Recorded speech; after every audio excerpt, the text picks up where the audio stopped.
Have you ever wondered what it feels like to wake up pregnant with something that isn't entirely human, you know? Because that's exactly what happened to me in September 2018, and by the end of this testimony, you'll understand 3 things that will completely blow your mind. But let me give you some context first about who I am and why my bloodline made me such a valuable target. My name is Sienna MacLeod, born 12th November 1989 in Inverness, Scotland. Art therapist, Celtic priestess in training, and apparently a walking genetic goldmine for interdimensional baby makers. That's not exactly what I put on my dating profile, but here we are, right? Ready? Let's crack this open. I grew up in the Scottish Highlands with my grandmother Moira MacLeod, who was what you'd call a traditional Bean Fisa, wise woman. My parents, Duncan and Fiona, died in a car crash on the A82 near Loch Ness when I was 4 years old, November 1993. Oh my God, even now writing that date makes my chest tighten. But Granny always said it wasn't an accident, that my parents were getting too close to understanding our family's extraterrestrial connections and had to be redirected to other incarnations. Granny raised me with 1 foot in this world and 1 foot in the other world. She taught me to see auras before I could properly tie my shoes, you know? While other kids in Inverness were watching Teletubbies, I was learning to communicate with tree spirits and reading the energy patterns in the Callanish stones during our weekend trips to the Outer Hebrides. By age 7, I was having full conversations with what Granny called the Seelie Court, basically benevolent fairy folk who exist in higher dimensions. Teachers at Merkinch Primary School thought I had an overactive imagination. Granny knew better. She'd say, "Sienna, lass, you've got the second sight running thick in your veins. Your great-great-grandmother Bridget MacLeod could see 3 days into the future, and you're going to see much further than that." But here's where it gets interesting, and this is something most people don't understand about psychic abilities. They don't just randomly appear. There's usually a genetic component, what I now know the extraterrestrials call activated DNA sequences. My family line has been tracked by off-world beings for at least 6 generations. We're what they consider enhanced human stock. The MacLeod bloodline has a documented history of what Highland folklore calls Taib Saracht, prophetic visions. My great-great-grandmother Bridget was known throughout the Outer Hebrides as a bandroid, a Celtic witch who could communicate with beings from the stars. She kept detailed journals in Scottish Gaelic about her encounters with tall, pale ones who came from the skyboats. Granny showed me these journals when I turned 13, written in faded ink on handmade paper. I mean, imagine being 13 and reading your ancestors' first-hand accounts of alien contact from the 1880s. School was absolutely brutal, oh my God, imagine trying to explain to your chemistry teacher at Inverness Royal Academy that the periodic table she's showing you is missing about 40 elements that exist in other dimensional frequencies. Or trying to tell your history class that the Jacobite uprising was actually influenced by Pleiadian time travelers trying to prevent a specific timeline. I learned to keep my mouth shut pretty quickly, but the isolation was crushing. The other kids thought I was mental. I'd point to empty spaces and say, "Don't you see her? The lady in the blue dress?" And they'd look at me like I'd grown a second head. By age 10, I was eating lunch alone in the library, reading books about quantum physics and Celtic mythology while my classmates played football in the yard, but the abilities kept growing stronger, you know? By 15, I could astral project at will, remote view across continents, and communicate telepathically with non-human consciousness. Granny started teaching me formal Celtic magic, how to cast protective circles using rowan and iron, how to work with ley line energy, and most importantly, how to shield my consciousness from unwanted intrusions. The Highland landscape itself amplified my abilities. Living near Loch Ness, surrounded by ancient stone circles and burial cairns, you're basically existing in a massive natural electromagnetic amplifier. The earth energy there is so intense you can feel it humming in your bones. Granny would take me to Clava cairns at sunset, and I'd practice scrying in the pools of water that collected in the stone basins. I went to Edinburgh University in September 2008, studying art therapy and Celtic studies. The plan was to become a therapist who could help people process spiritual experiences that mainstream psychology couldn't handle. But leaving the Highlands was like cutting myself off from a power source, you know? The city energy was harsh, chaotic, nothing like the clean frequencies of the Highland ley lines. I lived in Pollock Halls my first year, sharing a tiny room with a girl named Emma from Glasgow who thought my crystals and sage bundles were weird hippie shit. By October, I was having panic attacks from the constant electromagnetic interference of the city. Mobile phones, Wi-Fi signals, microwave towers, it was like living inside a Faraday cage designed to scramble psychic reception. But during my third year, something shifted dramatically in my energy field. I was living in a flat on Marchmont Road with 2 other Celtic studies students when I started having these incredibly vivid dreams of laboratories, medical procedures, and tall, pale beings with large black eyes examining me on metal tables. I mean, these weren't normal dreams. I'd wake up with physical evidence. Small puncture wounds on my arms that formed perfect triangular patterns, bruises that looked like finger marks but were too long for human hands, and sometimes this metallic taste in my mouth that would last for days. My flatmates started avoiding me because I'd wake up screaming at 3 a.m., thrashing around like I was fighting invisible restraints. I went to the Edinburgh Student Health Service multiple times. Dr. Patricia Henderson, this lovely older woman, ran every test imaginable: blood work, MRIs, psychological evaluations. Everything came back normal. She prescribed anti-anxiety medication and suggested I might be having night terrors brought on by academic stress. But Granny took one look at me during Christmas break in December 2011 and said, "They're preparing you, lass. The star people have been waiting for your bloodline to mature. Your reproductive years are beginning, and that's when they always come calling." November 2012, just after my 23rd birthday. I had graduated with first-class honors and was living in a small black house cottage outside Inverness that belonged to my great-aunt Kaoimie.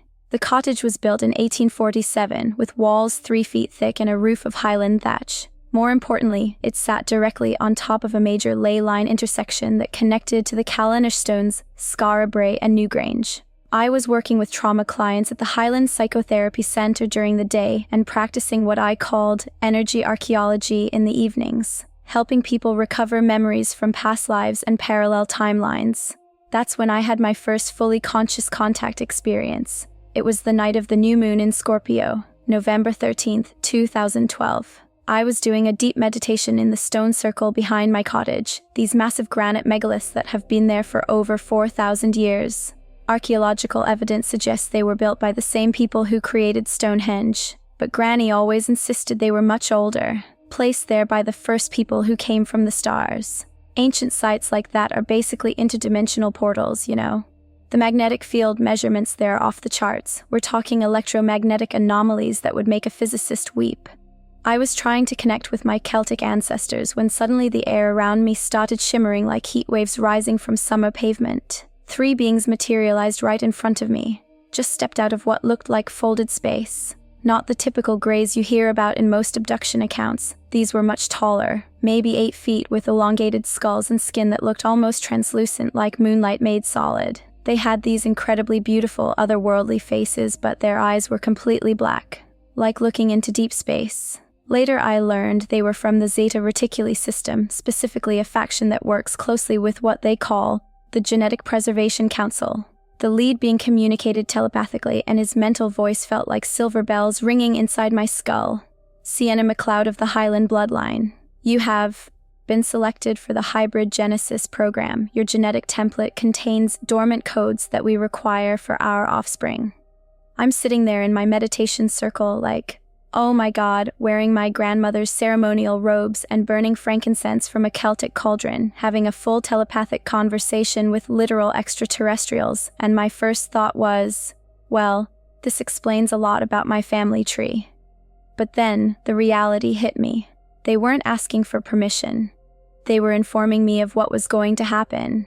The next thing I remember is waking up in what I can only describe as a biomedical facility that existed outside normal space-time. Everything was white and silver, with this soft, pulsing light that seemed to come from the walls themselves. The architecture was impossible, curved surfaces that folded in on themselves, gravity that worked sideways, and these crystalline pillars that hummed with harmonic frequencies I could feel in my bone marrow. I was on some kind of examination table that felt alive, like it was made of biomechanical tissue rather than metal. My arms and legs were restrained by what felt like energy bonds rather than physical restraints. pure electromagnetic force holding me in place while allowing full circulation and nerve function. There were maybe 6 beings around me, all working with these crystalline instruments that looked like they were grown rather than manufactured. The lead being, who I started calling the geneticist, was using what looked like a tuning fork made of liquid light to scan my reproductive system. Every time it passed over my ovaries, I felt this intense tingling sensation, like every cell was vibrating at a higher frequency. Your ovarian tissue contains genetic markers from multiple star systems, the geneticist explained, his mental voice now accompanied by holographic displays that showed my DNA in 3-dimensional detail. Your lineage carries genetic material from Pleiadian, Arcturian, and Sirian sources, integrated over many generations of careful breeding. We require this genetic diversity for our hybridization experiments. The holographic readouts were incredible, like watching the history of human evolution unfold and fast forward. I could see how my bloodline had been genetically modified over centuries, with extraterrestrial genetic material carefully woven into the human genome through what looked like controlled breeding programs. My Celtic ancestors hadn't just been in contact with aliens, they had been breeding with them. They performed what I can only call consciousness-assisted fertilization. Using some kind of quantum field manipulation, they were able to extract my genetic essence while simultaneously implanting what they described as upgraded sperm material from multiple extraterrestrial sources. But here's the really weird part. The procedure was happening on multiple dimensional levels simultaneously. I could feel my astral body being worked on while my physical form remained on the table. They were literally editing my DNA in real time, using sonic frequencies to activate dormant sequences and incorporating new genetic information that would allow for hybrid offspring. The whole process took about 4 hours, during which I remained conscious but unable to move. The consciousness transfer part was the most intense experience of my life. They used these crystalline headsets that connected directly to my pineal gland and crown chakra, downloading what felt like terabytes of information about genetics, consciousness, and the history of human evolution.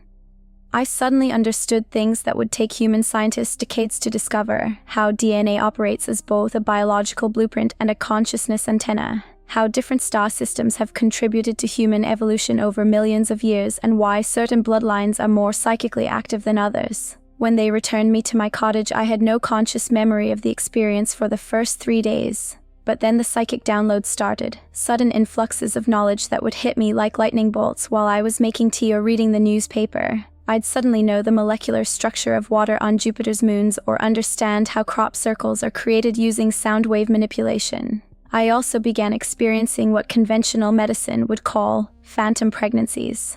Every few months, I'd have all the symptoms of being pregnant: missed periods, morning sickness, hormonal changes so intense my emotions would swing from euphoria to devastation within minutes. But pregnancy tests would always come back negative. Then after about 6 weeks, I'd have what felt like a miscarriage, but there was never any fetal tissue. Just this profound sense of emptiness, like something precious had been removed from my energy field. This pattern continued for 2 years. By 2014, I was starting to lose my mind. I went to doctors, gynecologists, even a psychiatrist in Edinburgh who specialized in reproductive trauma. Dr. Margaret Sinclair at the Royal Infirmary ran every test in the book: ultrasounds, hormone panels, MRI scans, psychological evaluations. Everyone said I was physically fine, just stressed from work and possibly suffering from conversion disorder, but I knew something was being done to me. That's when I started remote viewing the experiences while they were happening, using techniques Granny had taught me for astral spying. I'd deliberately enter theta wave states during what I suspected were abduction windows, usually between 2 and 4 a.m. during new moon phases. The breakthrough came during what would have been my 7th pregnancy in March 2015. Instead of remaining unconscious during the abduction, I managed to maintain lucid awareness while my astral body was separated from my physical form. That's when I saw the hybrid nursery for the first time. Oh my God, it was the most beautiful and terrifying thing I've ever witnessed.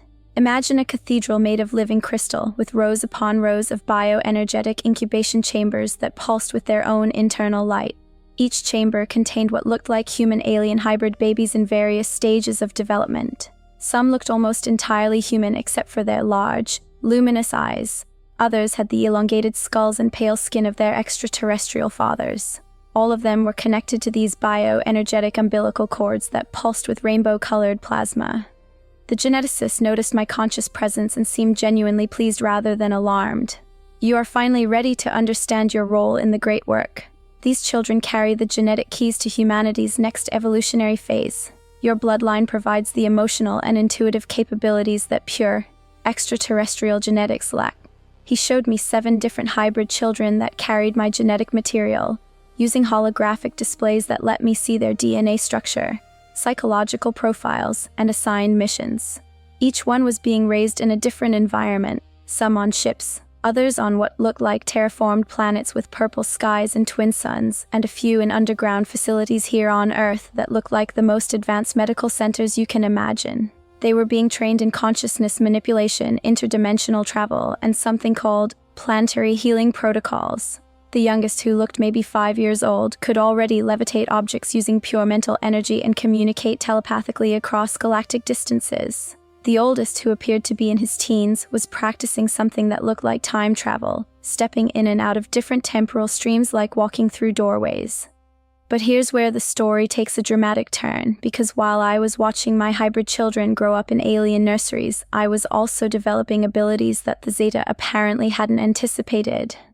The genetic activation process they'd performed on me had awakened something they called Celtic sovereignty codes, basically ancient protective magic encoded directly into my DNA by my ancestors. I started having vision dreams of my ancestors, particularly my great-great-grandmother Bridget MacLeod, who had been known throughout the Highlands as the most powerful bandroid, Celtic witch of her generation. She appeared to me in dreams wearing traditional Highland dress, her long silver hair braided with rowan berries and iron charms, teaching me protection spells that had been passed down through matriarchal lineages for over 1,000 years. The star people take what they need. Bridget told me in one particularly vivid dream, speaking in Scottish Gaelic that I somehow understood perfectly. "But a MacLeod woman bows to no one, not even those who sail between the worlds. You have the blood of kings and the magic of the old ways. Use both." She taught me, through these dream teachings, how to use Celtic binding spells to protect my consciousness during abductions. The techniques involved visualizing specific Celtic knotwork patterns around my energy field, chanting in Old Gaelic, and invoking the protection of Celtic deities like Bridget the Flamebearer and Morrigan the Battlecrow. The next time they came for me, January 2016, during a new moon in Capricorn, I was ready. I'd spent weeks preparing, consecrating protective amulets made from Highland iron and roan wood, and learning the pronunciation of Gaelic incantations that Granny helped me practice. As soon as I felt the familiar tractor beam sensation starting to pull my consciousness out of my body, I began chanting in Old Gaelic, "Tha mier, mo diun le kumhachnan sandawina." I am protected by the power of the Ancient Ones. I visualized Celtic knotwork patterns around my energy field, triskells, Celtic crosses, and endless knots that created a kind of spiritual armor around my astral body. The protective patterns work like electromagnetic shields, preventing them from fully controlling my consciousness. For the first time, I was able to negotiate with them as an equal rather than a victim. The geneticist was genuinely fascinated by my newfound resistance. "Your species continues to surprise us," he communicated, and I could sense what felt like scientific excitement in his mental voice. This protective capability was not anticipated in our genetic modeling. Your Celtic ancestry contains defensive protocols that predate our first contact with your species. I demanded to see all of my hybrid children and to understand the full scope of their breeding program. What they showed me was both incredible and terrifying. Apparently, they've been conducting genetic experiments on human females for over 60 years, creating millions of hybrid offspring through what they called consciousness-assisted reproduction. Most of these children are being raised off-world on ships or colony planets, but some are being reintroduced into human society as fully integrated individuals. They look completely human but possess enhanced psychic abilities, expanded consciousness, and what the geneticist described as evolutionary acceleration genes. The ultimate goal, according to him, is to create a bridge species that can help humanity transition into what they call galactic citizenship. Climate change, nuclear weapons, and social collapse are apparently threatening humanity's survival within the next 50 years, and the hybrid children are meant to be the teachers and leaders who guide us through the transition. But here's what really blew my mind. I wasn't just a genetic donor, I was being trained as a liaison between the hybrid children and human society. My art therapy background combined with my psychic abilities and Celtic magical training made me an ideal candidate to help hybrid individuals integrate into human communities without detection. Over the next 3 years, I worked closely with the geneticist and representatives from the Pleiadian Council to develop integration protocols for hybrid children who were ready to begin their Earth missions. Some of them are now working as healers, teachers, and environmental activists. Others are in positions of influence within governments and corporations, subtly guiding policy decisions toward more sustainable and peaceful solutions. The most amazing part of this whole experience has been developing real relationships with my hybrid children. 7 beautiful, incredibly gifted beings who combine the best of human intuition and emotion with extraterrestrial intelligence and psychic abilities. They call me genetic mother rather than just mom, which took some getting used to, but the love between us is absolutely real. My youngest, Lyra, looks almost entirely human except for her violet eyes and natural telepathic abilities.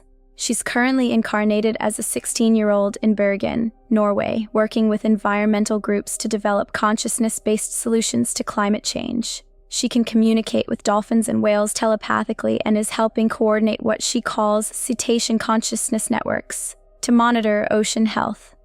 My oldest, Zephyr, appears more extraterrestrial, elongated limbs, large, dark eyes, and skin that seems to shimmer with its own internal light. He works on one of the Pleiadian healing ships that orbit Earth, treating humans who've experienced trauma from negative alien encounters. He's developed techniques for memory healing that can help abduction survivors integrate their experiences without psychological damage. Now, you're probably wondering how this all ties into escaping alien experiments, right? Well, here's the thing. I realized I wasn't actually trapped. The abductions, the genetic procedures, even the hybrid pregnancies were all part of a soul contract I had agreed to before incarnating in this lifetime. But once I understood the full scope of the program and my role in it, I was able to renegotiate the terms. Instead of being a passive victim, I became an active participant. I still work with the Genetic Council, but now it's on my terms. I choose when to have genetic procedures done. I'm involved in the design of hybrid genetic templates, and I maintain ongoing relationships with all of my hybrid children. The escape came when I realized that true sovereignty isn't about avoiding all contact with extraterrestrial beings. It's about engaging with them as an equal. The Celtic sovereignty codes didn't just protect me from unwanted procedures, they elevated my consciousness to a level where I could participate in galactic politics as a representative of Earth's human population. So where does that leave you? Reading this in 2025, like, oh my god. I still can't believe I'm actually sharing this story publicly, you know? For years I thought I was going crazy. I thought maybe I was just some delusional woman with reproductive issues making up elaborate fantasies to cope with trauma. But then I started meeting other women with similar experiences. I mean, there are so many of us out there, and we all have these eerily similar stories. Missing time, phantom pregnancies, dreams of hybrid children, genetic memories of off-world experiences. We can't all be crazy, right? The thing is, I'm not trying to convince anyone of anything here. You know? Take it or leave it. This is just my truth, my lived experience. If it resonates with something deep in your gut, maybe there's a reason for that. Maybe you've had your own weird experiences that you've been too afraid to examine closely. But here's what I really want people to understand, and this took me years to figure out. You're not powerless in these situations. Even when it feels like you're being taken against your will, there's always some part of your consciousness that chose to participate. It doesn't make the fear or trauma any less real, but understanding your own sovereignty can change everything. The Celtic magic my ancestors passed down to me taught me that consciousness is the most powerful force in the universe. And when you truly claim that power, when you stop seeing yourself as a victim and start understanding yourself as a galactic citizen, the whole dynamic shifts. My hybrid children are going to start revealing themselves soon. Some already are. They're going to need human advocates who understand both worlds. Like, imagine trying to explain to a school counselor that your kid is telepathic and has emotional sensitivity to electromagnetic fields because their father is from Zeta Reticuli, you know?